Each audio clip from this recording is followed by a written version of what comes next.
Es oficial, ahora conocemos la ubicación exacta y el momento de la próxima erupción del supervolcán de Yellowstone, y se llama supervolcán por una razón. Será miles de veces más poderosa que una erupción volcánica típica. Cuando esto ocurra, el planeta enfrentará desastres inmensos, terremotos, toneladas de flujos de magma, nubes de ceniza que bloquearán el sol. El cielo estará gris por mucho tiempo. Tendremos escasez de alimento debido a la falta de luz solar. Los aviones no podrán volar. Algunas especies de animales y árboles podrían desaparecer. Un desastre seguirá a otro como fichas de dominó que caen. Terribles tiempos aguardan a la Tierra y... Está bien, detente. Está claro, lo entendimos. Pero ¿cuándo ocurrirá todo esto? No te preocupes, no te quedarás sin respuesta. Cuando los volcanes comunes entran en erupción, siempre es un desastre, pero solo para aquellos lugares que están cerca del epicentro. Multiplica el daño de un volcán común por miles y obtendrás la erupción de un supervolcán. Yellowstone es uno de los sistemas volcánicos más grandes del mundo. Ha entrado en erupción 3 veces en los últimos 2 millones de años. La última fue hace 640.000 años. La ceniza cubrió un área comparable a la mitad de los Estados Unidos. Afortunadamente no había personas allí, pero la naturaleza resultó muy dañada. Una erupción similar ocurrió hace unos 74.000 años. Fue el supervolcán Toba de Indonesia, que provocó un apocalipsis que la raza humana tuvo que enfrentar. Según algunas teorías, solo unos pocos miles de personas sobrevivieron en ese tiempo durante el invierno volcánico, pero no está confirmado. Dado que Yellowstone es un sistema volcánico situado en un extenso parque nacional, era importante para los científicos averiguar exactamente de dónde provendría la primera chispa.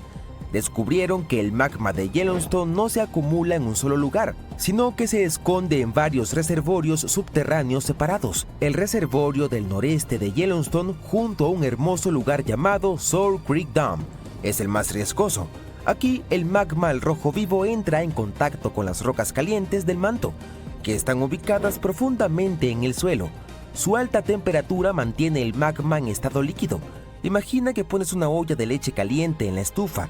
Nada se enfría, solo se calienta más, por lo que la leche podría pronto comenzar a subir y desbordarse de la olla. Lo mismo está sucediendo con el magma bajo Sour Creek Dam.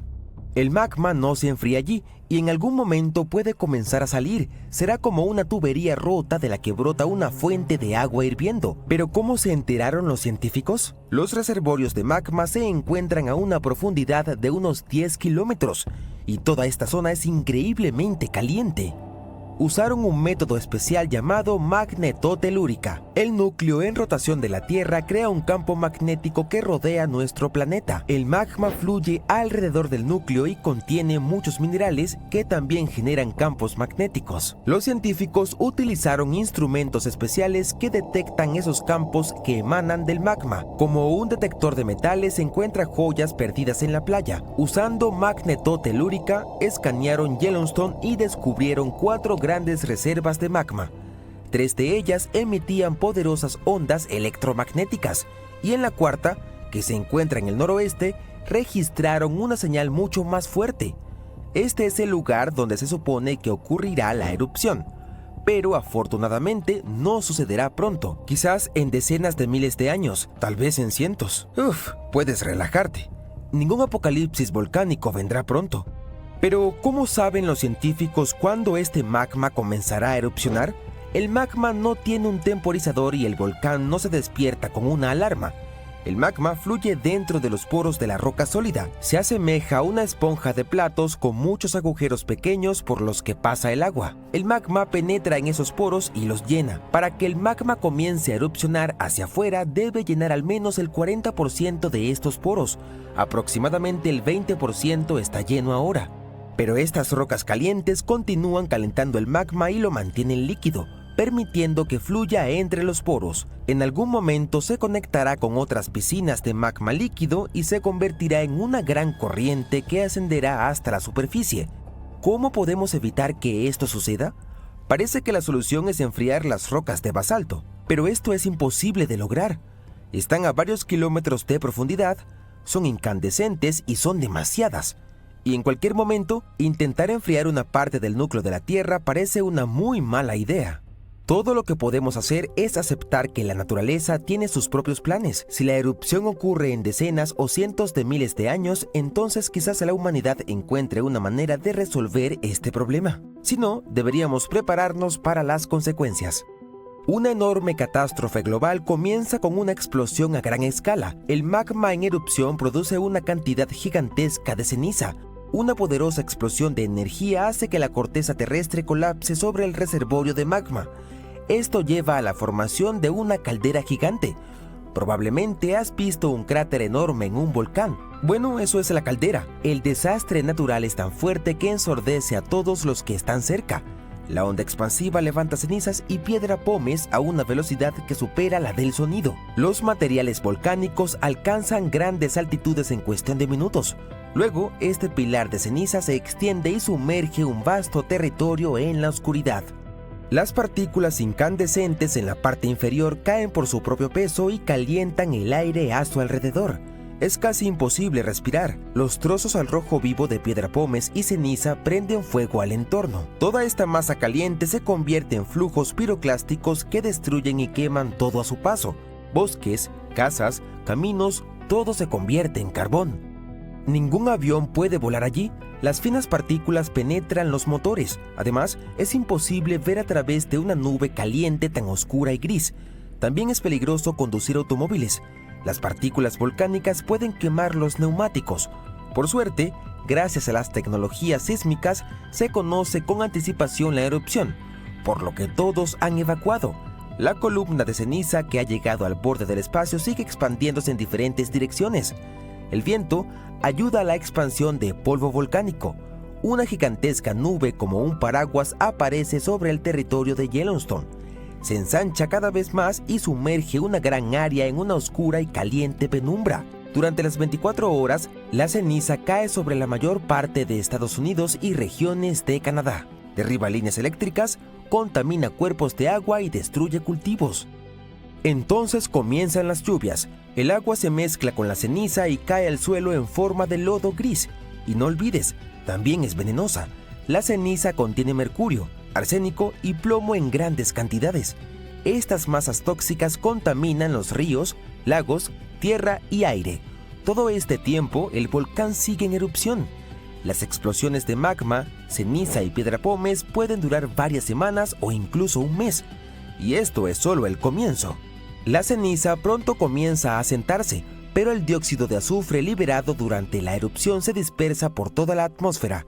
Este gas se mezcla con el vapor de agua atmosférico y forma un aerosol compuesto de pequeñas partículas. Todo esto cubre al planeta como un velo. Esta capa dificulta el paso de los rayos del sol, lo que significa que disminuye la temperatura de la superficie terrestre. Estos sucesos provocan un enfriamiento drástico de varios grados en el mundo. Los agricultores pierden una gran cantidad de cosechas, los precios de los alimentos aumentan y las economías colapsan. Podría haber una hambruna en todo el planeta. La civilización humana se sumerge en el caos. En unos años, la temperatura comenzará a subir, pero llevará al menos un par de décadas regresar a los estándares previos. ¿Qué será de la humanidad para entonces? Por supuesto, sobreviviremos, pero tendremos que reconstruir nuestra civilización.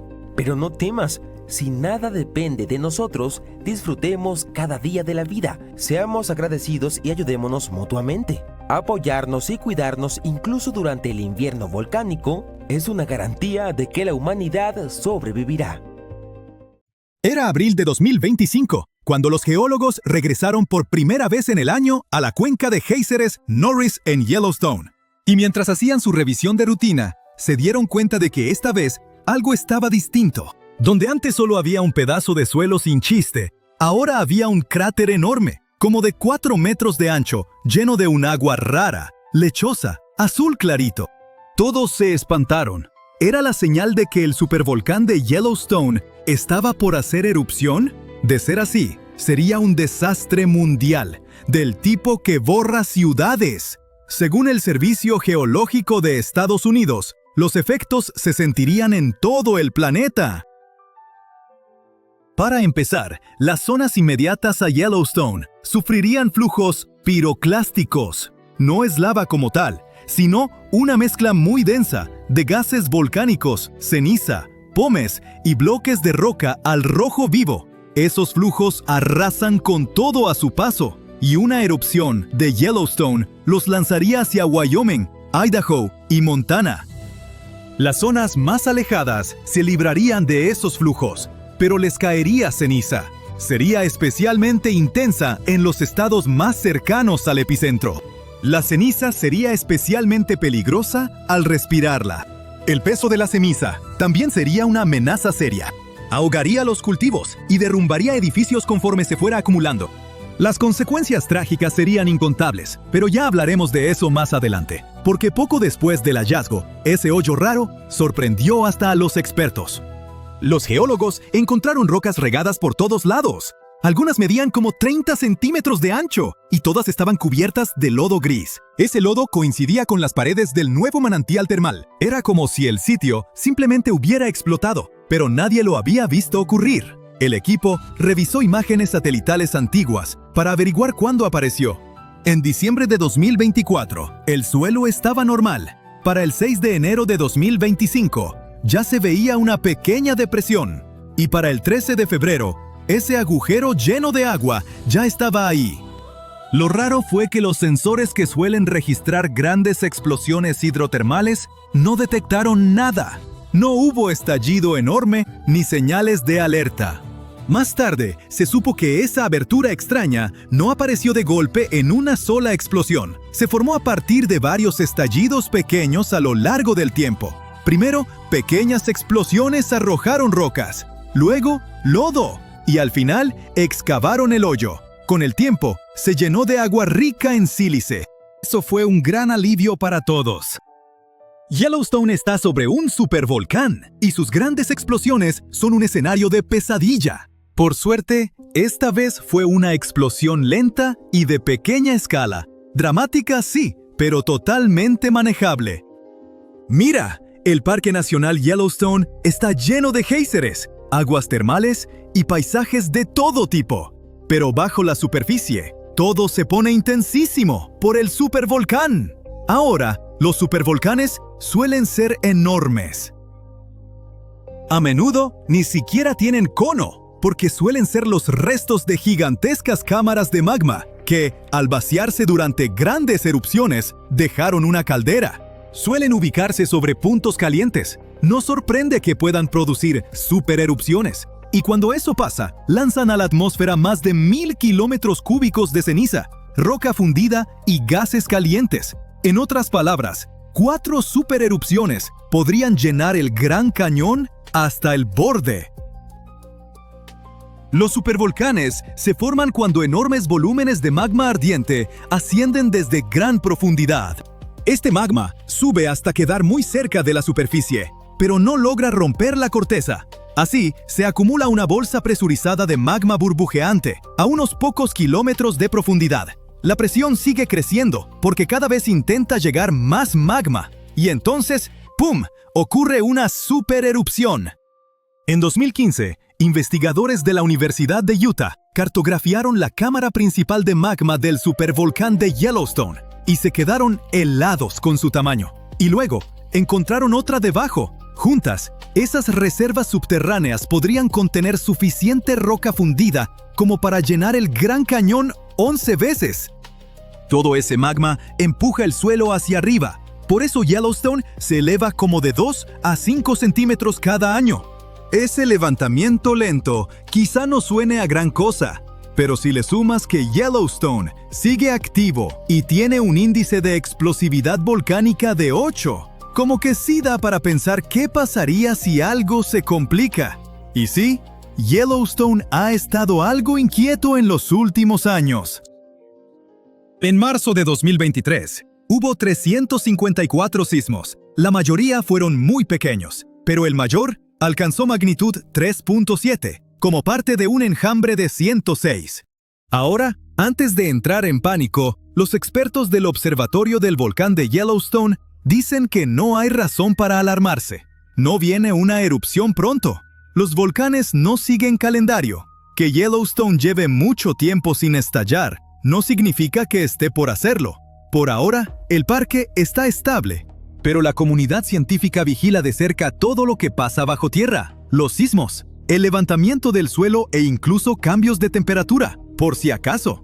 El penacho supercaliente de magma, un punto caliente bajo Yellowstone, lleva agitándose desde hace 17 millones de años.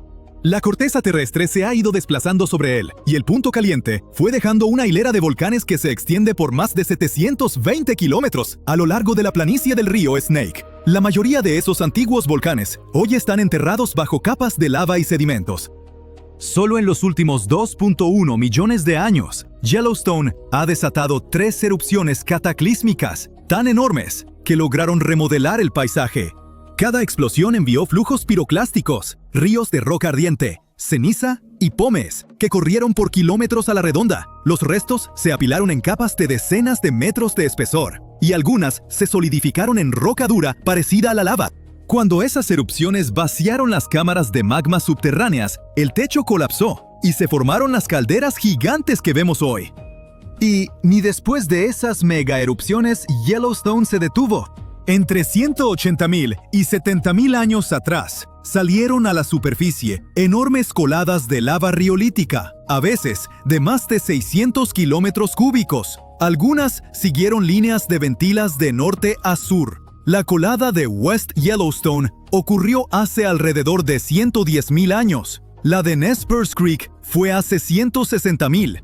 Si te paras en Madison Junction, en el borde noroeste de la caldera, lo verás. Un acantilado que se formó cuando la erupción de la toba de Lava Creek hizo colapsar el terreno hace 640.000 años. Y dentro de la caldera, verás las coladas endurecidas, serpenteando por el fondo. Saber cuándo podría estallar un supervolcán es como aprender a leer las señales de alerta de la naturaleza. Miles de años antes de una erupción grande, el calor subterráneo empieza a aumentar, y las cámaras de magma se vuelven como ollas de presión, a punto de estallar. Empiezan a aparecer pequeñas señales. Escapan burbujas de gas cuando cambia la presión, y los sismos sacuden el suelo. La superficie encima se eleva poco a poco. Se abren grietas. Las aguas termales y los géiseres se inquietan y se calientan más de lo normal. Ahora, ¿qué pasaría si Yellowstone hiciera erupción? ¿Recuerdas los flujos piroclásticos de los que hablamos? Pueden tener dos partes. Una corriente densa que va pegada al suelo y una nube de ceniza que viaja por encima de esa corriente. Juntas devastarían áreas enormes. La ceniza incluso llegaría a Europa en 3 a 4 días después de la erupción, aunque allá no sería tan grave. Después, bastarían unas 2 a 3 semanas para que bajaran las temperaturas en todo el mundo, gracias al dióxido de azufre que llegaría a la alta atmósfera tras la erupción. Los científicos calculan que la temperatura global podría bajar hasta de 10 a 12 grados Celsius. Estas consecuencias podrían durar de 6 a 10 años, poniendo fin a los monzones y causando hambrunas generalizadas en Asia. ¿Asusta? Pues no te preocupes. La buena noticia es que los científicos no creen que el gigante dormido bajo el Parque Nacional Yellowstone vaya a despertar en nuestra vida. Los expertos dicen que la próxima erupción de Yellowstone probablemente no ocurrirá en cientos de miles de años. Y aún así, quizá ni sea tan grave, porque han descubierto que el magma que hay dentro de Yellowstone está repartido en 4 cámaras distintas. No solo eso, es probable que algunas de esas reservas de magma se enfríen y solidifiquen, reduciendo las posibilidades de una erupción. Así que, aunque una erupción suene a algo capaz de cambiar el mundo, es muy poco probable que pase pronto. Al principio los investigadores pensaron que sus cámaras estaban fallando. Era lo único que podía explicar la extraña imagen frente a ellos. Agua hirviente salía disparada hacia arriba, mientras metano frío burbujeaba justo al lado. Esa combinación no debería existir, pero allí estaba. Los científicos exploraban el fondo del océano cerca de Papúa Nueva Guinea cuando se toparon con un extraño punto caliente en las profundidades. No era como ningún otro. Gas supercaliente y metano frío burbujeaban casi uno junto al otro. Esto casi nunca pasa en la naturaleza, así que los investigadores quedaron bastante impactados. Andaban explorando con un robot de buceo profundo, el ROV Kiel 6000, investigando volcanes submarinos en una remota cadena de islas. Estos volcanes esconden todo tipo de cosas extrañas, pero nadie esperaba encontrar una fuente hidrotermal completa ahí abajo. Además, otras expediciones habían pasado por la zona antes y no la detectaron. Esta vez, las cámaras del robot iluminaron el fondo marino y revelaron una vista extraña. Fuentes hirvientes y gas frío filtrándose del lecho marino. ¡Prácticamente se tocaban! Como saben, normalmente estas dos cosas aparecen en lugares totalmente diferentes. Las fuentes hidrotermales calientes se forman cuando el agua subterránea es calentada por el magma y sale disparada hacia arriba, llevando minerales consigo. Las filtraciones de metano, por otro lado, vienen de capas frías y blandas de sedimento llenas de materia orgánica antigua. Esto se descompone lentamente y escapa como gas. Pero en este lugar, la geología creó una combinación perfecta. Bajo el volcán hay una gruesa capa de sedimento rico en materia orgánica. El magma que sube desde abajo calienta estos sedimentos. Pero al mismo tiempo, también calienta el agua rica en minerales más abajo. Así obtienes dos fluidos muy diferentes: agua ardiente de la fuente y gas metano más frío. Aún así, ambos suben por las mismas grietas del fondo marino.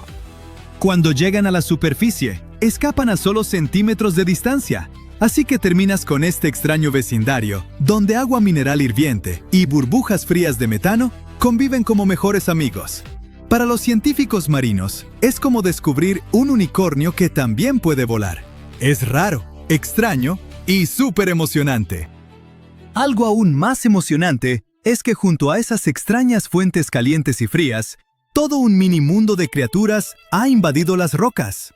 El lugar está lleno de enormes grupos de mejillones de aguas profundas, largos gusanos tubulares, camarones pequeños y anfípodos por todos lados, y hasta pepinos de mar morados brillantes a la vista. Los animales están tan amontonados que es difícil ver la roca debajo.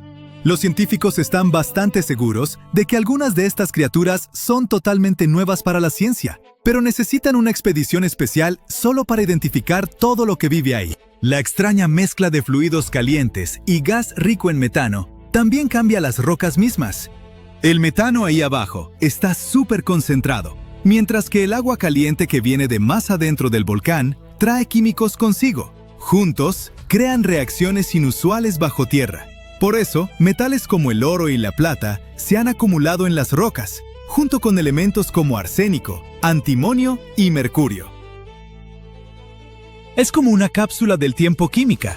Las rocas muestran señales de una fase antigua y muy caliente, cuando se formaban los metales preciosos. Hoy, las fuentes están más frías, pero siguen activas. Aunque esta zona de aguas profundas es rara y está llena de vida, no está a salvo. Ya hay minería cerca, y los desechos de la enorme mina de oro de aquí se tiran al océano. Además, las compañías tienen licencias para explorar el fondo marino en busca de minerales y gas.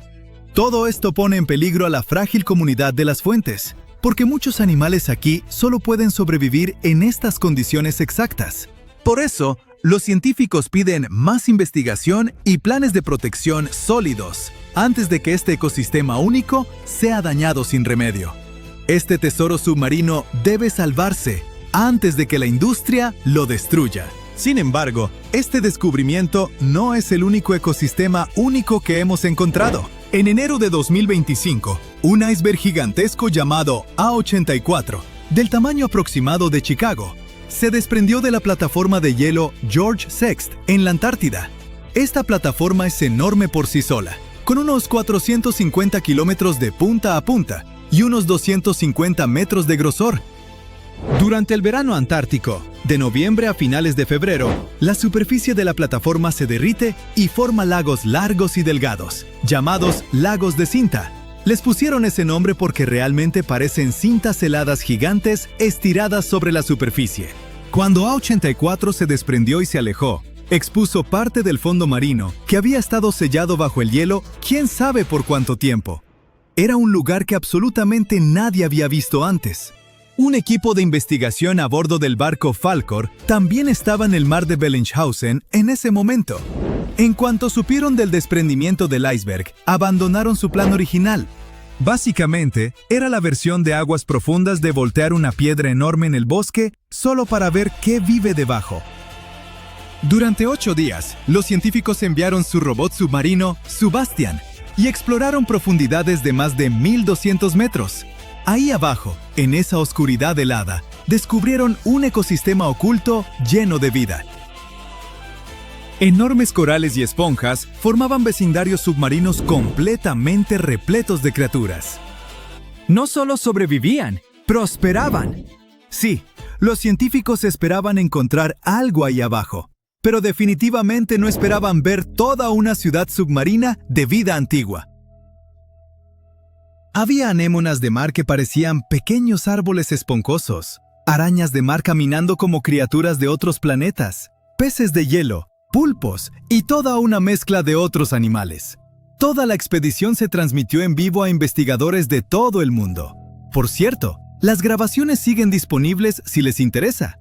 Y aún más padre, los investigadores creen que algunas de las criaturas que vieron podrían ser especies totalmente nuevas. Así es, especies genuinamente nuevas en la Antártida en 2025. Algunas podrían vivir solo en esta zona, y tiene sentido porque la Antártida es básicamente su propio planeta aislado. Está rodeada por la corriente circumpolar antártica, que actúa como un enorme foso acuático que ha mantenido al continente aislado del resto del mundo por millones de años. Pero incluso si las nuevas especies resultaran ser conocidas, los científicos encontraron animales extremadamente raros, como caracoles diminutos, gusanos con cerdas, o sea, poliquetos, pequeños crustáceos e incluso la misteriosa medusa fantasma, que ya parece algo del espacio exterior. El nombre científico es Stygiomedusa gigantea, pero nadie necesita ese trabalenguas, así que medusa fantasma gigante está bien. Esta cosa es enorme. Su campana, la parte superior en forma de sombrilla, puede medir más de 1 metro de ancho. También tiene 4 brazos largos como cintas que pueden estirarse hasta 10 metros.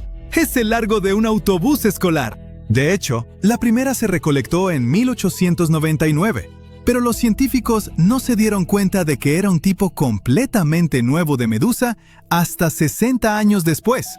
Su cuerpo es casi transparente, con un tinte púrpura fantasmal, y en lugar de tentáculos normales, usa esos grandes brazos ondulantes para atrapar presas y alimentarse.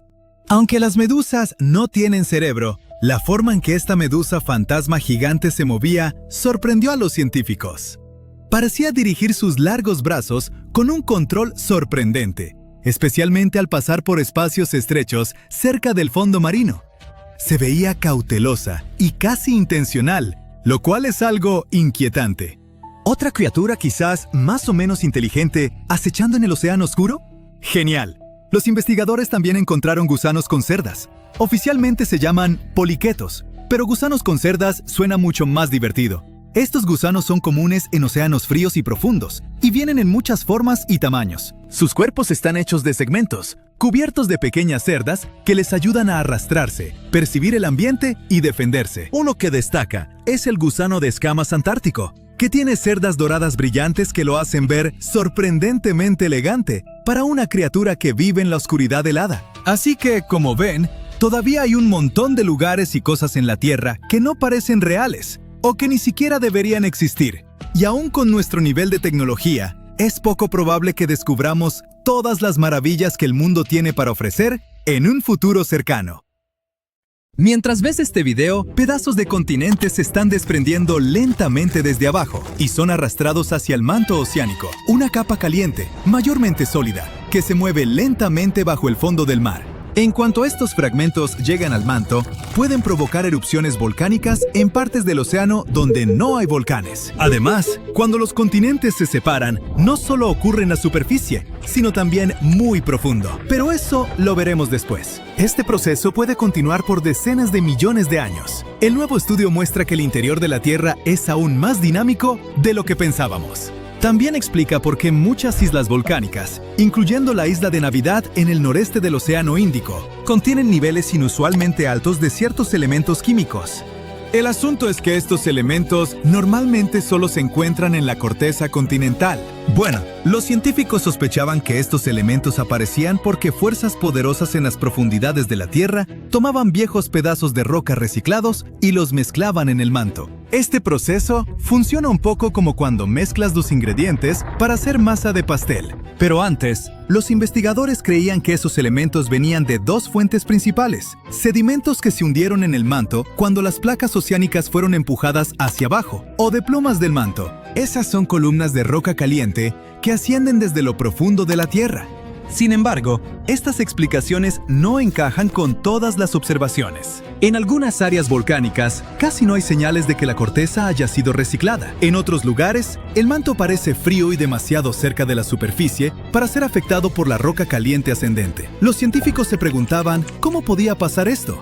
Ahora sabemos que parte del material en esas regiones proviene de pedazos de continentes que se hunden en lo profundo del manto, y estos pedazos afectan a los volcanes que se forman arriba.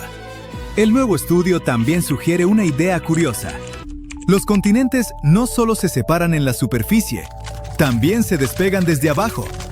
Y esto puede ocurrir a distancias mucho mayores de lo que los científicos pensaban. Los investigadores usaron simulaciones para descubrir cómo se comportan los continentes y el manto cuando son estirados por fuerzas tectónicas. Su trabajo se basa en investigaciones previas que muestran que cuando los continentes se dividen, fuerzas poderosas en el interior del planeta crean una ola en el manto. La ola se mueve a lo largo de la base del continente, a profundidades de unos 145 a 200 kilómetros. La ola se mueve extremadamente lento, como una millonésima de la velocidad de un caracol, y gradualmente arranca material de las raíces de los continentes. Estos fragmentos desprendidos son llevados hacia los lados, a veces más de 1000 kilómetros hacia el manto oceánico. Una vez ahí, pueden provocar erupciones volcánicas en el océano por decenas de millones de años. La investigación también muestra que el manto sigue sintiendo los efectos de la ruptura continental mucho después de que los continentes se han separado. Incluso después de que se forma una nueva cuenca oceánica, el manto sigue moviéndose, reorganizándose y transportando material enriquecido lejos de donde se originó. Para llegar a esta conclusión, los investigadores estudiaron datos geoquímicos de diferentes partes de la Tierra, incluyendo la provincia de montes submarinos del Océano Índico. Es una cadena de formaciones volcánicas que apareció después de que el supercontinente Gondwana se separó hace más de 100 millones de años. Sus modelos computacionales y pruebas químicas mostraron que justo después de que Gondwana se separó, mucho magma con químicos inusuales subió a la superficie. A lo largo de millones de años, esta firma química fue desapareciendo, mientras menos material subía de debajo del continente. El descubrimiento más inesperado es que esto ocurrió sin ayuda de esas columnas profundas de roca caliente que los científicos creían necesaria. Ahora, para tener una imagen más clara, echemos un vistazo al interior de nuestro planeta. La Tierra tiene unos 4.600 millones de años. Nació de una enorme nube de polvo y gas que lentamente se enfrió, se encogió y se endureció hasta formar el planeta que conocemos hoy. Al enfriarse, metales pesados como el hierro y el níquel se hundieron hacia el centro, y los materiales rocosos más ligeros flotaron hacia arriba. Esto creó la estructura en capas de la Tierra, donde cada capa tiene propiedades únicas. La corteza es como la piel de la Tierra. Es la capa más externa de nuestro planeta, hecha de roca sólida. Está dividida en enormes piezas llamadas placas tectónicas, que se desplazan lentamente con el tiempo. Hay dos tipos de corteza, la oceánica y la continental. La corteza oceánica tiene de 6 a 10 kilómetros de grosor. Está cubierta con una delgada capa de sedimentos como arena, arcilla y conchas. Debajo hay rocas densas como el basalto, rico en magnesio. La corteza continental es más gruesa que la oceánica y está bajo los continentes. Está hecha de rocas más ligeras. Debajo de la corteza está el manto. Representa más del 75% del volumen de la Tierra. La parte superior del manto es bastante rígida, pero más profundo se vuelve suave y parcialmente fundido, lo que le permite fluir lentamente. Este flujo es lo que mueve las placas tectónicas. En el centro de la Tierra está el núcleo. Está hecho principalmente de hierro y níquel, y tiene dos capas distintas, el núcleo externo y el interno. El núcleo externo es una capa líquida de hierro y níquel. Está increíblemente caliente, hasta 6000 grados centígrados, tan caliente como la superficie del Sol. El núcleo externo también genera el campo magnético de la Tierra, que nos protege de la radiación solar dañina. El núcleo interno es sólido, debido a la presión aplastante dentro del planeta. También está hecho de hierro y níquel. Ahora, la capa externa de la Tierra llamada litosfera está compuesta por la corteza y la parte superior del manto. Está dividida en grandes piezas llamadas placas tectónicas. Hay algunas placas muy grandes y muchas más pequeñas.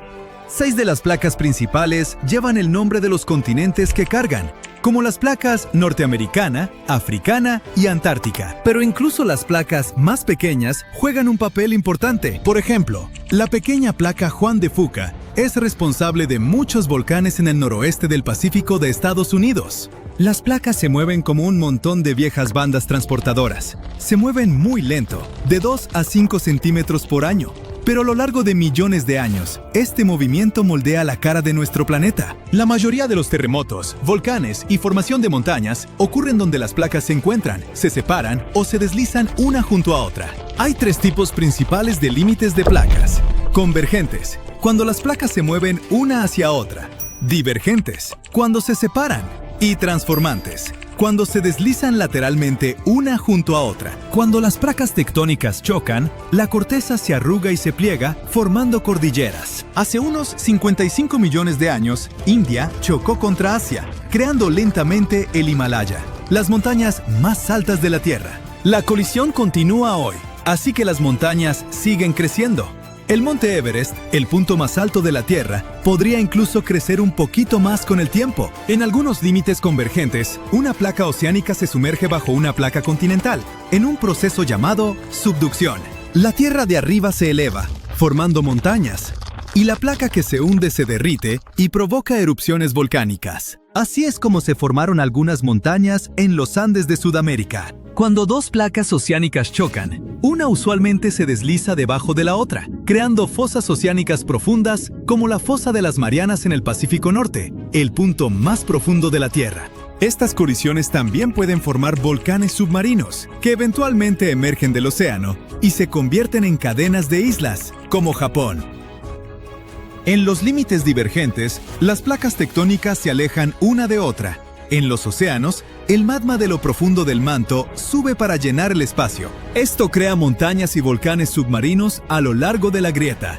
Este proceso renueva el fondo oceánico y lentamente ensancha las cuencas oceánicas. Por cierto, un solo sistema de dorsales oceánicas conecta a todos los océanos del mundo, convirtiéndolo en la cordillera más larga de la Tierra. En tierra, cuando las placas se separan, forman valles gigantes, como el Gran Valle del Rift en África.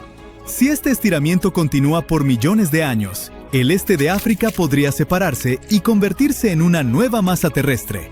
Un famoso ejemplo de límites transformantes es la falla de San Andrés en California. A diferencia de los límites convergentes o divergentes, los límites transformantes usualmente no crean montañas ni océanos, pero el movimiento de fricción puede causar terremotos poderosos, como el terremoto de 1906, que destruyó gran parte de San Francisco. ¡El piso es lava! Solo bromeaba. Pero, ¿sabes qué? En parte se está desmoronando. Tal vez aún no lo sientas, pero una gran parte de América del Norte ya ha perdido 60 kilómetros de roca de su base. Y no se trata de terremotos o enormes socavones, sino de que el continente está perdiendo partes de lo que mantiene el suelo estable, sin tambalearse como un juego de feria en mal estado. Un equipo de investigadores acaba de lanzar una bomba geológica. Una parte del suelo de América del Norte está adelgazando como un goteo de helado muy lento y triste. ¿Cómo lo saben? Básicamente, le hicieron una resonancia magnética de cuerpo completo de alta tecnología a la Tierra y crearon mapas en 3D que muestran cómo las rocas, una vez consideradas indestructibles, ahora se están derritiendo en las entrañas del planeta, como una pizza de queso al revés dentro de un horno. Pero para entender realmente este lío, primero tienes que conocer a mis viejos amigos, los gratones. Los cratones son como las raíces de los continentes. Son gruesos, resistentes y antiguos. Tienen miles de millones de años de antigüedad. Estos muchachos sobrevivieron a impactos de meteoritos, supervolcanes e incluso al movimiento tectónico de las placas. Si las placas se enzarzan en peleas, por ejemplo, podríamos ver montañas formándose. Si se divorciaran, alejándose una de la otra, entonces nacería un océano nuevo. Estos procesos dejan cicatrices en la superficie de la Tierra, pero los cratones parecían permanecer siempre inalterados, como las cucarachas de la geología. Y dado que un cratón puede recibir un golpe y no sentir nada, los científicos siempre asumieron que estas estructuras eran casi indestructibles. Pero luego, un grupo de investigadores puso a prueba sus sofisticadas máquinas y se dieron cuenta de que los cratones se estaban desmoronando. ¿Cómo? Aquí está la placa Farallón, una placa tectónica realmente antigua que comenzó a deslizarse bajo la placa principal de América del Norte hace más de 100 millones de años. Este es un proceso bastante normal, en realidad. Se llama subducción y es la forma en que la Tierra recicla rocas y evita sobrecalentarse. Este fenómeno de subducción ha estado sucediendo durante tanto tiempo que, hasta ahora, la placa Farallón está casi a 640 kilómetros del cratón, reposando bastante tranquila en el manto inferior, curiosamente cerca del núcleo externo de nuestro planeta. Pero la placa Farallón ha estado causando problemas como ese compañero de piso que se fue pero dejó cosas raras en el refrigerador. Verás, al hundirse tira de la base de América del Norte, estirándola y provocando que otras piezas se desprendan y caigan en el manto profundo. Y por si eso no fuera suficiente drama, el hundimiento de Farallón también ha filtrado agua y dióxido de carbono a las rocas circundantes, haciendo que el cratón sea aún más blando y fácil de desmoronarse. Gracias, Farallón. Muy amable de tu parte. Al estudiar cientos de terremotos a través de miles de estaciones de monitoreo, los científicos han confirmado la historia. Grandes bloques de material continental están descendiendo y adelgazando el cratón hasta en 60 kilómetros. Suena dramático, ¿verdad? Pero no te preocupes, esto está ocurriendo a un ritmo muy lento. Pasarán millones de años antes de que suceda algo notable. Tus nietos del futuro lejano podrían seguir pisando terreno sólido. Pero no te pongas demasiado cómodo.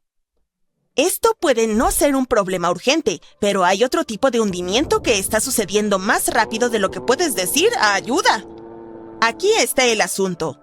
Para el año 2050, al menos 32 ciudades importantes de los Estados Unidos, incluyendo Nueva York, Baltimore y Charleston, podrían estar parcialmente bajo el agua. ¿Y adivina qué? En su mayoría, esto es culpa nuestra. Los científicos han notado que, desde 2007, algunas ciudades se han ido hundiendo en el suelo entre 1 y 2 milímetros cada año. Charleston, en Carolina del Sur, ocupa el primer lugar de la peor manera posible, hundiéndose 4 milímetros anualmente. Claro, estos números suenan diminutos y algo ridículos. Pero Charleston está apenas a 3 metros sobre el nivel del mar y un pequeño hundimiento tiene un gran impacto cuando el océano te está respirando en la nuca. En días de inundaciones realmente malas, la gente tiene que abandonar sus autos y nadar a casa. Todo este fenómeno se llama subsidencia de la Tierra. Y cuando mezclas el hundimiento del terremoto con el aumento del nivel del mar, obtienes un cóctel desastroso de calles inundadas, tierras de cultivo salinas, bosques fantasmas y muchos propietarios muy irritados. Y no se detiene solo en las viviendas. Infraestructuras como puentes, caminos, aeropuertos y plantas de energía, todas cosas de las que dependemos diariamente, también están en riesgo de sufrir graves daños.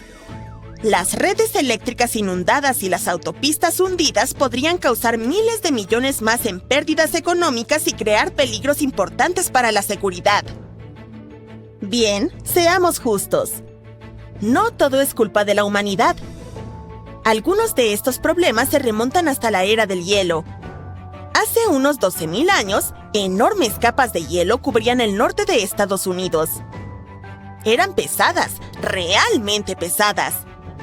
El peso hundió la tierra y cuando el hielo se derritió, el suelo no saltó de nuevo como un trampolín. En cambio, empezó a jugar un extraño juego de sube y baja geológico.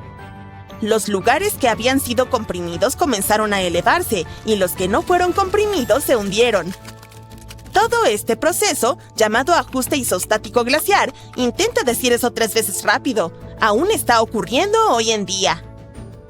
Pero, por supuesto, los humanos encontraron una manera de empeorarlo.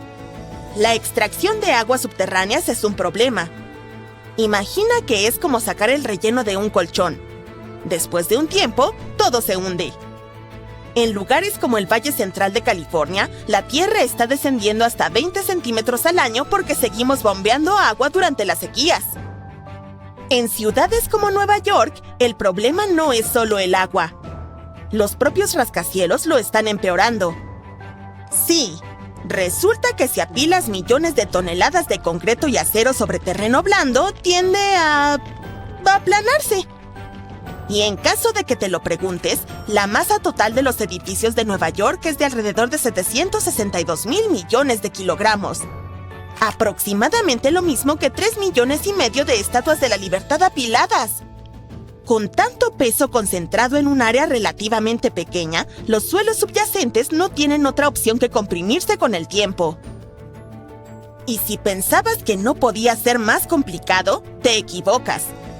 Hemos estado construyendo represas que impiden que los ríos lleven sedimentos frescos a las áreas costeras. Ese sedimento es algo así como la manera que tiene la madre naturaleza de esponjar de nuevo el suelo. Sin él, las tierras costeras se están compactando como una esponja vieja. Además, cuando se drenan los humedales para la agricultura o la construcción, el suelo pantanoso se seca y colapsa. Honestamente, es como si el suelo no pudiera tomarse un respiro. Los científicos también notaron que las áreas que solían ser exuberantes humedales ahora están entre los lugares que se hunden más rápido en el país, especialmente a lo largo de la costa del Golfo. Luisiana, por ejemplo, ha perdido una cancha de fútbol de tierra debido a esta combinación de subsidencia y aumento del nivel del mar. Entonces, ¿cuál es el objetivo final para nosotros, gente común, que solo quiere vivir por encima del nivel del mar? Pues no pinta bien. Bosques fantasmas, que básicamente son bosques inundados, están apareciendo. Las tierras de cultivo se están salinizando y volviendo inutilizables, e incluso inundaciones en días soleados, en las que las calles se inundan sin que haya llovido, se están volviendo. ¡Oh, mira! Hay una gigantesca masa cayendo directamente hacia la ciudad de Nueva York. ¡Oh, espera! ¡Detente! En realidad, tendrás que mirar hacia abajo, no hacia arriba, porque esta masa es un conjunto de roca caliente que se mueve bajo la superficie de la Tierra. Y cuando finalmente llegue a la Gran Manzana, algunos dicen que podría partir el continente en dos. Pero fanáticos de los Yankees, e incluso ustedes, seguidores de los Mets, no se preocupen. Este viaje va a tardar unos 15 millones de años aproximadamente. Verás, hace mucho tiempo la gente notó algo curioso. Cuando miraban los mapas del mundo, pensaban, ¿no se ven los continentes como piezas de un rompecabezas que podrían encajar? Eso no podía ser solo una coincidencia, ¿verdad? Luego, en el año 1912, un meteorólogo alemán llamado Alfred Wegener propuso una idea revolucionaria, algo que ahora conocemos como la teoría de la deriva continental. Wegener decía que los continentes están siempre en movimiento, y esos enormes fragmentos de tierra que vemos hoy estuvieron una vez todos conectados, formando un gigantesco supercontinente llamado Pangea. Esa idea de repente explicó muchos misterios, como por qué los fósiles de la misma especie aparecen en diferentes rincones del mundo, incluso cuando hay océanos enteros entre ellos, o por qué las líneas costeras de los continentes coinciden también, justo como Sudamérica y África. Wegener también explicó que las montañas se forman cuando un continente en deriva choca contra otro, lo que arruga la Tierra y la empuja hacia arriba. Así fue exactamente como se formaron los Himalayas. La placa india colisionó con la placa euroasiática y la Tierra se elevó en la imponente cordillera que vemos hoy. Hoy en día, todo el mundo aprende la idea de Wegener en la escuela y la acepta como un hecho. pero en aquel entonces muchos pensaban que estaba completamente loco. Quiero decir, continentes enteros moviéndose por ahí, que en la Tierra podrían empujarlos. Es por eso por lo que a los científicos les llevó más de 50 años finalmente decir: ¡wow! Ya sé, es el manto de la Tierra. Sí, las corrientes lentas de roca caliente en las profundidades del manto terrestre empujan las placas tectónicas, y eso significa que los continentes también se mueven. Imagina piezas de rompecabezas súper resistentes que flotan sobre avena hirviendo. Esa es una imagen, ¿sí? Se desplazan y tarde o temprano chocan entre sí. Eso es lo que sucede en la superficie de la Tierra. Y así fue como finalmente acordamos que Wegener tenía razón. Pero, ¿y si te dijera que ese podría no ser siempre el caso? La mayoría de los expertos coinciden en que el supercontinente Pangea comenzó a fragmentarse hace unos 200 millones de años. Y así fue como terminamos con el mapa mundial que conocemos hoy en día. Pero un estudio reciente está cuestionando parte de esa idea, y todo se reduce a una enorme masa de roca caliente, algo que los científicos llaman la anomalía del norte de los Apalaches, o simplemente NAA. Sí, lo que casualmente llamamos una mancha, los expertos lo consideran una anomalía, y eso es simplemente porque es más cálida que la roca que la rodea. Entonces, esta anomalía se encuentra a unos 200 kilómetros debajo de las montañas en Nueva Inglaterra y se extiende hasta 400 kilómetros de ancho. Está en la astenósfera, la capa semimoltena del manto superior de la Tierra. Pero aquí está la parte extraña. Ni siquiera debería estar allí. Quiero decir, formaciones rocosas como esta normalmente no existen en esa parte del interior de la Tierra. Durante años, los científicos pensaron que la anomalía era un remanente de cuando el continente norteamericano se separó del noreste de África hace unos 180 millones de años. Este nuevo estudio indica que podría no ser el caso. Sugiere que la mancha está en realidad vinculada al proceso que separó Groenlandia de América del Norte solo hace unos 80 millones de años. La idea es que esta mancha es un remanente de cuando la masa terrestre se dividió, una pieza que nunca se asentó por completo. Estamos hablando de una mancha muy persistente porque todavía sigue en movimiento.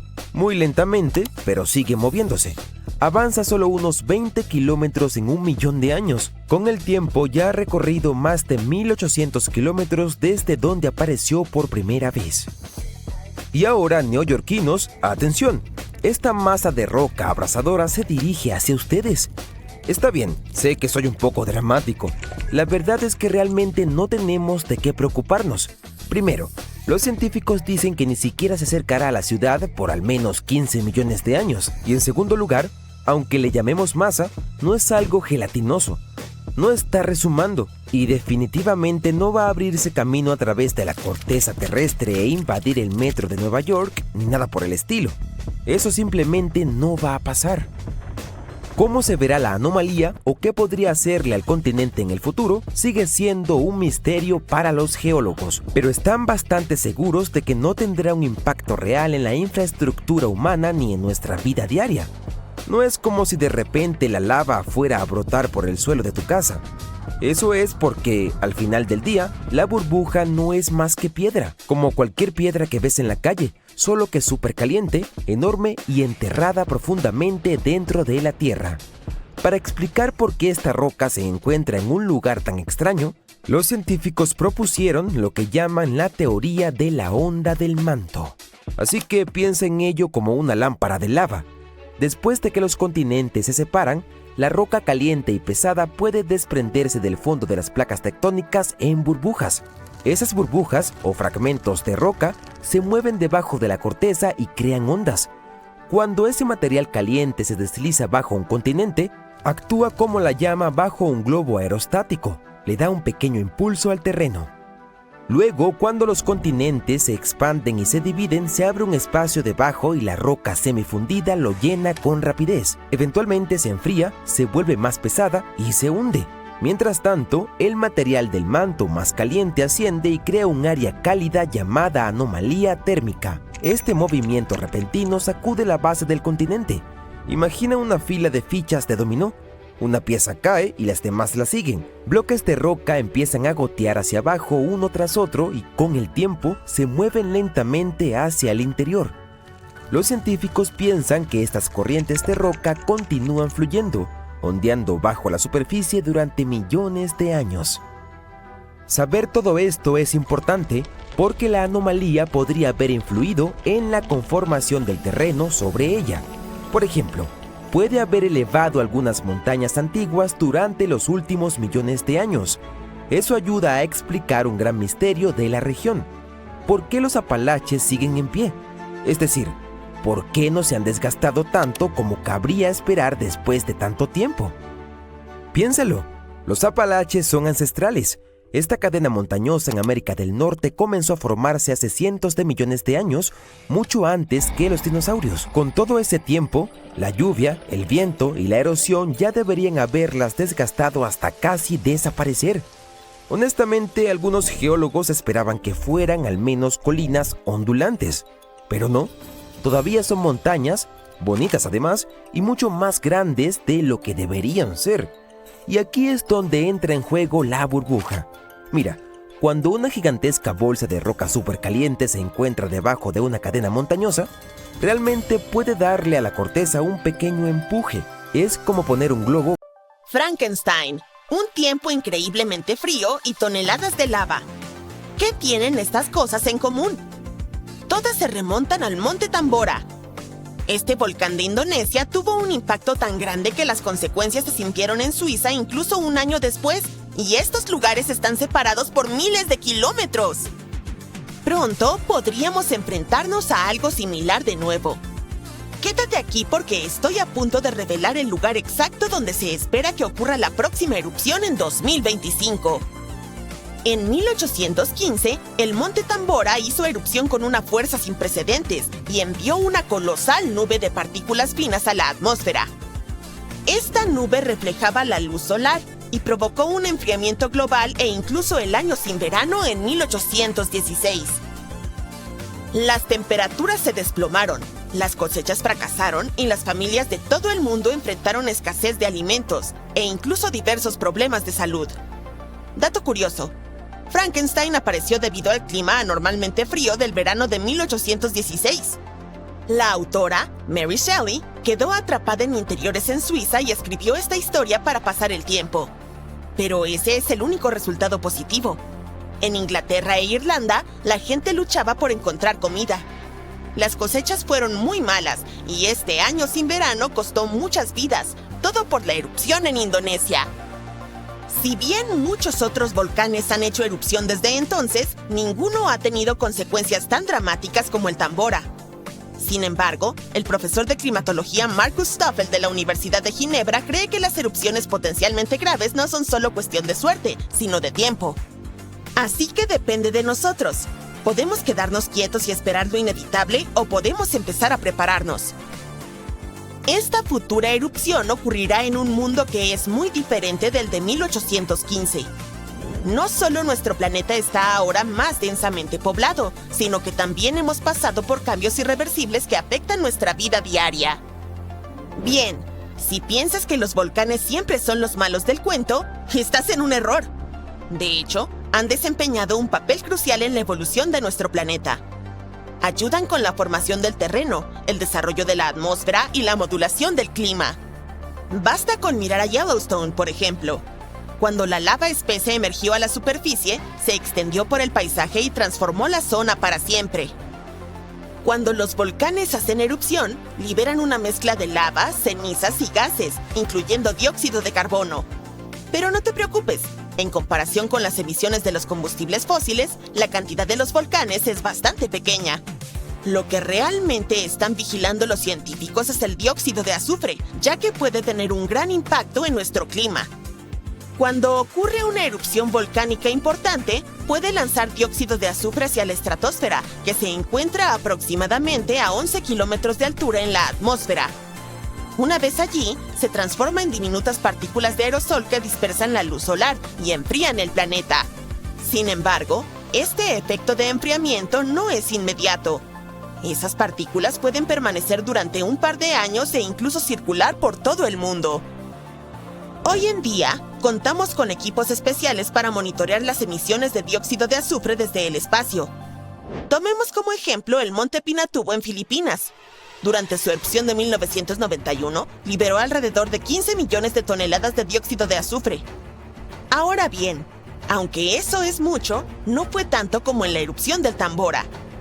Aún así, el Pinatubo logró reducir las temperaturas globales en aproximadamente medio grado durante varios años. El Tambora, por su parte, bajó las temperaturas globales promedio en aproximadamente 3 grados.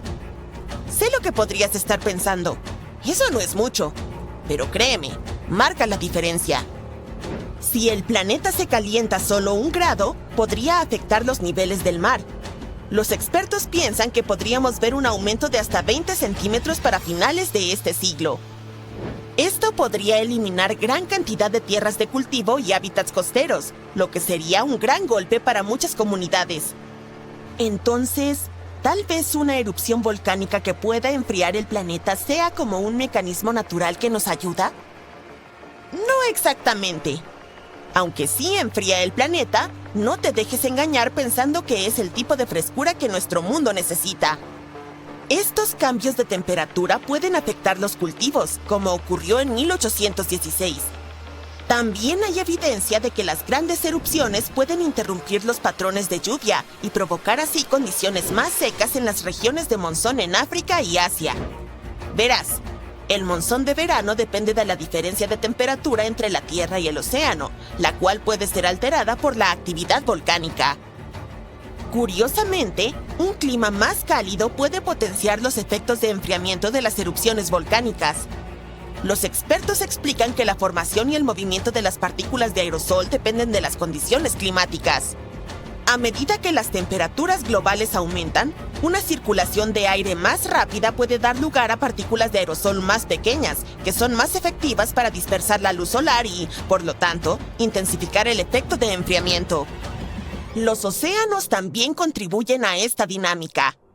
Una superficie oceánica en calentamiento crea una capa estratificada que dificulta la mezcla de aguas cálidas y frías, lo que podría significar que las erupciones volcánicas enfrían principalmente la capa superior del océano y la atmósfera por encima de ella, según Stoffel. Además, el cambio climático puede influir directamente en los sistemas volcánicos. El derretimiento del hielo desencadenaría más erupciones al reducir la presión y permitiría que el magma ascendiera con mayor facilidad. Por otra parte, el aumento de las precipitaciones asociado al cambio climático puede infiltrarse en el suelo e interactuar con el magma, lo que podría provocar erupciones. Aunque la perspectiva de un periodo de enfriamiento debido a una erupción volcánica podría parecer beneficiosa en medio del cambio climático, los científicos advierten que los efectos podrían ser nefastos. Las consecuencias inmediatas podrían ser graves, especialmente para las 800 millones de personas que viven cerca de volcanes activos. Una erupción importante devastaría ciudades enteras. Por ejemplo, Campi Flegrei, ubicado cerca de Nápoles, Italia, está mostrando signos de aumento de actividad y amenaza la vida de alrededor de 1 millón de personas. Si eres de Oregón, ten cuidado, ya que los expertos dicen que este estado podría tener erupciones volcánicas. ¿Estás asustado? No lo estés. En realidad, no es tan aterrador como parece. Permíteme explicar por qué. Hay más de 80 volcanes en Oregón, pero no nos interesa ninguno de ellos en particular porque es un volcán submarino el que probablemente hará erupción en 2025. El monte submarino axial es el volcán más activo del noroeste del Pacífico. Sin embargo, sigue siendo en gran parte desconocido para el público debido a su ubicación a unos 480 kilómetros de la costa y más de 1,5 kilómetros bajo la superficie del océano. Aunque se espera que su próxima erupción no represente una amenaza de tsunami ni terremotos significativos en tierra debido a su profundidad y su distancia de la falla de Cascadia, los datos recopilados al estudiar sus erupciones pueden mejorar nuestro monitoreo de los volcanes más peligrosos.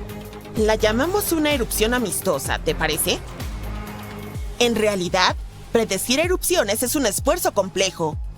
A menudo nos encontramos con titulares alarmantes, como Yellowstone está a punto de estallar. ¿Debemos tomar en serio estas afirmaciones? En realidad, no. Es cierto, Yellowstone se encuentra sobre un supervolcán activo que ha experimentado 3 grandes erupciones explosivas en los últimos 2 millones de años.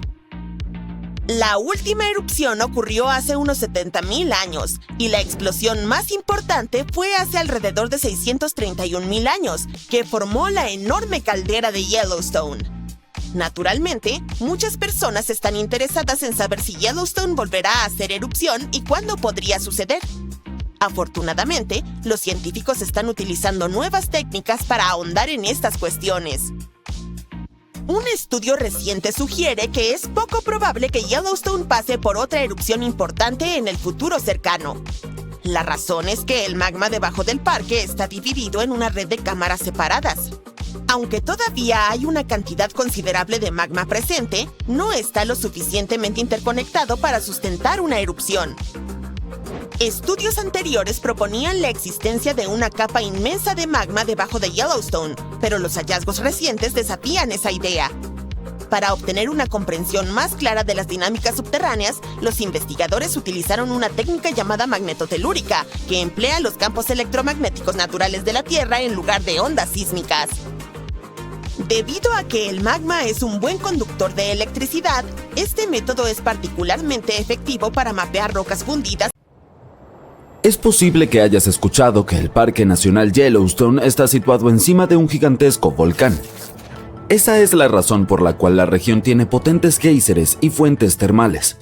Pero también significa que debajo de Yellowstone hay una enorme cámara de magma. En 2015, investigadores de la Universidad de Utah descubrieron que esta cámara era mucho más grande de lo que todos habían pensado anteriormente. Incluso encontraron otro reservorio de magma debajo. Aparentemente, cuanto más amplias sean las cámaras, más magma contienen. Juntos, los dos depósitos almacenan una bóveda de magma que podría llenar con facilidad el Gran Cañón no una, sino 11 veces. Pero ¿sabes qué es más preocupante sobre las cámaras de magma? Que tienden a presionar contra el suelo que está encima. Como resultado, la tierra en Yellowstone sube de 2 a 5 centímetros por año. Además de eso, Yellowstone tiene el estatus de un volcán activo y su índice de explosividad volcánica es de 8/8. Un número tan alto significa que si este volcán entrara en erupción, sería un suceso apocalíptico. Para ponerlo en perspectiva, la erupción del Pinatubo ocurrida en Filipinas en 1991, que se consideraba la más poderosa, tuvo un 6 en el índice de explosividad volcánica. ¡Ja! Perdedor. Ahora, vamos a averiguar si hay algo de qué preocuparse. En marzo de 2023, las estaciones sismográficas de la Universidad de Utah registraron 354 terremotos en toda la región del Parque Nacional Yellowstone. Parece mucho, pero ten en cuenta que el suceso más impresionante del mes fue un mini terremoto de magnitud 3,7. Fue parte de un enjambre de 106 terremotos que comenzó el 29 de marzo y continuó hasta el final del mes. Sí, aparentemente los terremotos también vienen en enjambres, así que debes estar atento. Los expertos dicen que la actividad sísmica de Yellowstone es, un poco más activa de lo habitual, pero en realidad no es nada serio. Un geofísico que trabaja en el observatorio del volcán Yellowstone, llamado Michael Polland, asegura que el volcán no va a entrar en erupción pronto. Para que esto suceda, debe haber suficiente magma listo para erupcionar debajo de la superficie. ¡Qué alivio! También debe existir suficiente presión para provocar que este magma suba, pero ninguna de estas condiciones existe hoy. Según el experto, Yellowstone está estable. Al mismo tiempo, Polland y su equipo están rastreando todo tipo de actividad subterránea, buscando señales de advertencia de posibles erupciones. Algunas de ellas son la frecuencia de los terremotos y la deformación del suelo. Miles de mini terremotos junto con cambios extremos en la superficie del suelo en esa zona pueden ser alarmantes. El equipo también monitorea la temperatura y las características térmicas del parque. Otra señal destacable de un posible desastre son los cambios en la actividad de los géiseres del parque, así como en las emisiones de gases. Entonces, a pesar de las afirmaciones de los medios de que Yellowstone está a punto de entrar en erupción, me temo decepcionarte porque la última ocurrió hace 70.000 años. Así no es como funcionan los volcanes. Los expertos dicen que es uno de los conceptos erróneos más comunes sobre los volcanes. Ellos no siguen cronogramas. Si ocurriese una supererupción, sin embargo, lo más preocupante para nosotros no serían los flujos de lava, y tampoco un terremoto que probablemente acompañaría el desastre natural. No, la peor consecuencia sería la caída de ceniza. Echemos un vistazo a lo que sucedió cuando el volcán Yellowstone entró en erupción hace muchísimos años. Ha habido al menos 3 supererupciones en la historia del volcán. La más potente de ellas fue 2.500 veces más devastadora que la aterradora erupción del monte Santa Elena en el estado de Washington en 1980. En cuanto a la más reciente, fue bautizada como la erupción de Lava Creek. Formó la caldera de Yellowstone después de expulsar al aire una cantidad increíble de polvo, ceniza volcánica y roca. Recientemente los científicos también han descubierto otras 2 supererupciones que ocurrieron hace alrededor de 9 y 8,7 millones de años. Se considera que la más reciente de las 2 es el evento registrado más grande de toda la provincia volcánica del río Snake Yellowstone. Echemos un vistazo a lo que estaba sucediendo hace tantísimos millones de años, porque no estábamos en ese entonces, así que solo podemos hacer suposiciones basadas en las evidencias. Los primeros indicios del desastre aparecieron mucho antes de que estallara la catástrofe. Durante miles de años, el calor había estado surgiendo desde el interior del planeta. Las rocas debajo de la corteza se derretían y dejaban atrás enormes cámaras. Estaban llenas de una mezcla presurizada de roca semisólida, magma, vapor de agua y diferentes gases incluyendo dióxido de carbono. Toda esta candente sopa subterránea se estaba expandiendo, ya que más y más magma llegaba con el tiempo. La tierra que estaba sobre el sistema volcánico se elevaba casi imperceptiblemente. Un año antes de la supererupción, Yellowstone dio una advertencia. ¿Un eructo quizás? Pero hace tanto tiempo no había nadie que pudiera interpretar esas señales. Además, la mayoría de estos procesos alarmantes ocurrían bajo tierra. Por ejemplo, la descompresión libera burbujas de gas. Al reventar, estas burbujas a menudo impulsan ciertos tipos de erupciones. Meses antes de la erupción, los terremotos de pequeña escala se volvieron más frecuentes y más intensos. El suelo en muchos lugares alrededor del supervolcán se calentó más que de costumbre. Los lagos superficiales y las aguas subterráneas también elevaron su temperatura. Si hubiera habido personas en esa época, habrían notado una extraña niebla en toda la zona. No mucho antes de que comenzara la erupción, la creciente presión empujó el suelo sobre la cámara de magma hacia arriba. Esto creó un levantamiento en forma de domo. Se empezaron a abrir grietas estrechas a lo largo de los bordes de este domo. Imagina abrir una botella de refresco después de haberla agitado. Algo parecido estaba sucediendo cerca del volcán, como una mezcla de Mentos y Coca-Cola. La presión se liberó a través de las fracturas cuando los gases estallaron desde debajo de la superficie. Justo antes del desastre, el suelo alrededor del volcán Yellowstone se elevó. Las piscinas geométricas y los géiseres se calentaron hasta llegar a temperaturas de ebullición y se volvieron más ácidos de lo habitual. El magma comenzó a ascender hacia la superficie. En un momento dado, el techo de roca de la cámara de magma no pudo resistir más y la erupción se desató. Pequeños pero constantes temblores comenzaron a mover el suelo días antes de la catástrofe. Pero el verdadero temblor no empezó hasta varios minutos antes de la erupción. Con un rugido ensordecedor, una enorme columna de lava y ceniza se disparó hacia el aire. Luego de varios minutos, una corriente piroplástica azotó la zona a la velocidad de un huracán. Tal corriente es una mezcla líquida de piezas de lava semisólidas, ceniza volcánica y gases calientes expansivos. Parecía una avalancha de nieve extremadamente caliente y tóxica. Con una temperatura de alrededor de 700 grados centígrados, fue quemando todo a su paso. El volcán continuó expulsando ceniza durante días sin parar. Para todos los seres vivos, esta fue una de las consecuencias más peligrosas de la erupción. La ceniza volcánica se convierte en cemento vidrioso a los pocos segundos de ser inhalada. La mayoría de los animales no tuvieron ninguna oportunidad de sobrevivir. Incluso los árboles gruesos comenzaron a colapsar bajo el peso de esta sustancia densa. En solo un par de días, una capa espesa de ceniza cubrió grandes territorios. Después de que la ceniza llegó a la estratosfera, las temperaturas en todo el mundo comenzaron a bajar. La erupción fue rica en azufre, un efectivo bloqueador solar. Por eso pronto hizo tanto frío que no hubo verano en todo el mundo durante los siguientes años. Los animales no podían encontrar comida ni agua limpia. Este desastre natural llamado la supererupción de Grace Landing fue colosal. Así es como los investigadores lo describieron en sus estudios recientes. Afectó un territorio enorme. Las corrientes de lava esmaltaron un área tan grande como Nueva Jersey en vidrio volcánico ardiente que esterilizó instantáneamente la superficie de la Tierra, eliminando toda la vida vegetal que había prosperado allí. Si semejante erupción ocurriera en estos días, cubriría Colorado, Utah y Wyoming con casi 1 metro de ceniza volcánica tóxica. Muchas regiones quedarían sumergidas en la oscuridad. Incluso la costa, donde viven la mayoría de los estadounidenses, experimentaría problemas con la propagación de la nube de ceniza. Destruiría cultivos y contaminaría los pastizales, arruinando líneas de energía y transformadores eléctricos. Entonces, estoy seguro de que estarás de acuerdo conmigo. Es algo genial que no se espere que ocurra tal desastre en los próximos tiempos. Oye, ya tenemos suficientes problemas de los que ocuparnos.